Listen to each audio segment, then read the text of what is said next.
topics. And seems like one of the first questions that someone will ask is, how do I make money with a podcast? And there's all kinds of varied answers, of course, but I'd love to hear what you have to say about whether this should be whether you consider this to be a revenue producer or sort of an abstract revenue producer, because you're getting your name out, you're going to be promoting your business, not maybe being really a hard sell, but you're getting people to go to your website, or you're going to have them sign up for your email list, and you're going to bring people in. So can you address that just a little bit about what you see as the financial, maybe? Sure.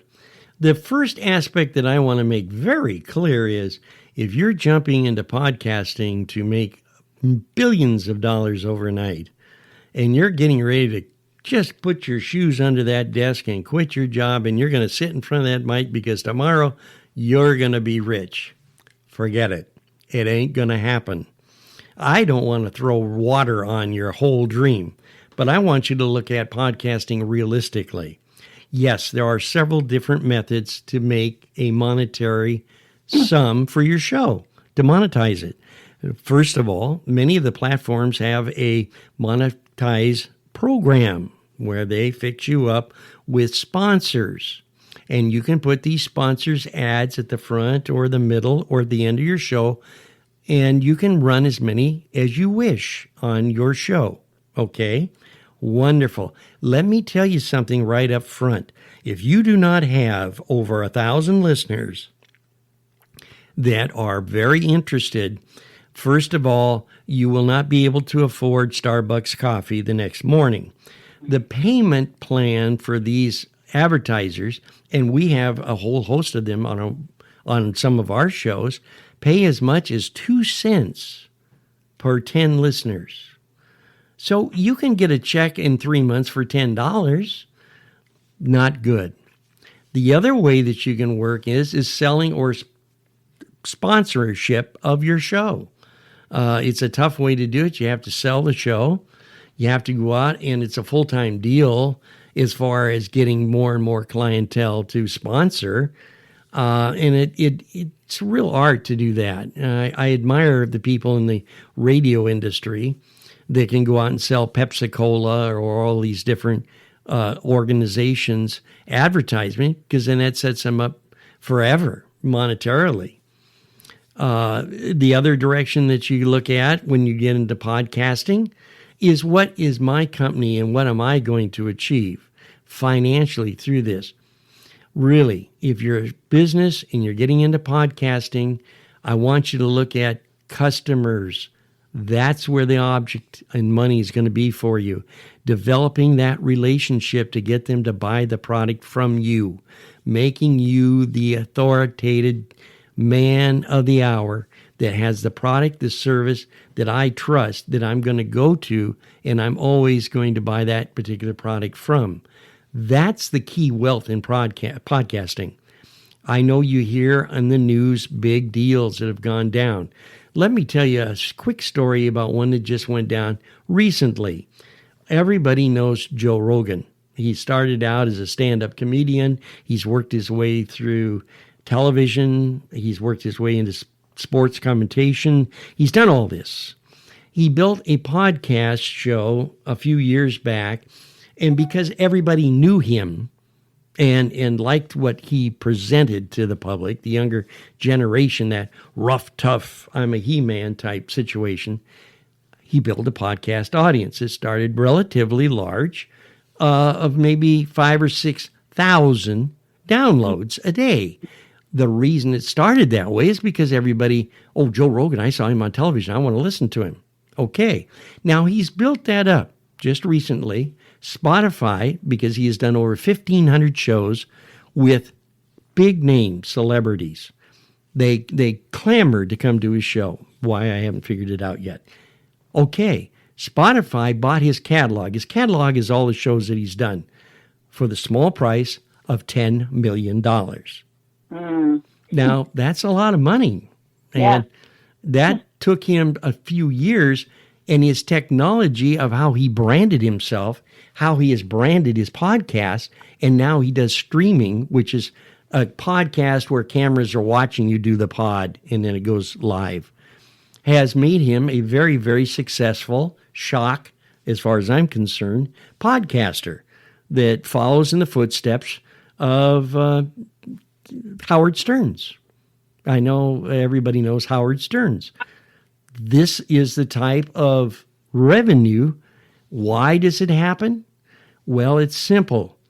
You see, when you have so many people following you, and especially podcasts are based on followers that download, an advertiser like Coca-Cola or whomever, big corporation's going to say, it costs less to advertise with a podcast show, plus they have all those millions of listeners, as in case of Joe Rogan, and they download, which means my advertisement is going to be with them every time they listen to that show or every time they go back and listen to Joe Rogan on another show. My ad's going to be there. It is far cheaper than the national advertising media to ring the cash registers such as television and radio. And you're going to see a lot, and in fact, you probably have, of big media corporations that are now streaming, are now podcasting. It seems like every time I listen to television, catch me on my afternoon podcast, Cairo News Radio. This is where the trend's all going, and that's where the money is. But if you don't have that clout, as Rogan has got, or some of the big name podcasters have, you're not going to be able to go out and unload an armored car every day of tons of currency and big wealth for you. It just isn't going to happen. The wealth in podcasting, as far as I'm concerned, for an entrepreneur, is to get your word out, to get people to buy from you. Yeah, I think, because I was thinking to myself, are we, it kind of looks like, oh, there's so many people involved in it, and there's so much competition, and there are these big names. But I think, you just said it, is that you get started and you reach your own audience, and it doesn't have to be 1 million people, because maybe you don't sell to 1 million people. It depends on what you do and what you sell. And also it gets your name out. And I think, too, as I was just thinking of the marketing person who got to report into a CEO or the C-suite about how this podcast is either generating revenue or however it's doing it. There's lots of statistics that you can look at to how many listeners there are, and then you'd have to somehow gear that towards sales. You know, we did this podcast in this week, and we saw an increase maybe in sales. It depends on if you do direct sales or not. As a consultant, that doesn't work for me because my time from introduction to maybe sale is a longer period of time. I have to build trust, and there's more involved in that. Whereas if you're buying a product, you can track it a lot, maybe easier. Anyway. Much easier, and I think the results are more stimulating. I think that what we need today, because of the pandemic, is more relationship, more a one-to-one, simply sitting down and having a conversation about a product, a company. The best in the world for sales is a personal review of your product and a referral. I think that's the best thing in the world to get people to buy from you.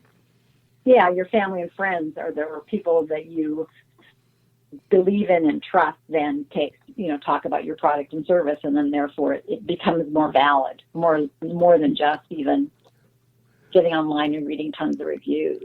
Who's your evangelist? Who's telling your story and making your story really important to everybody else? So that's good.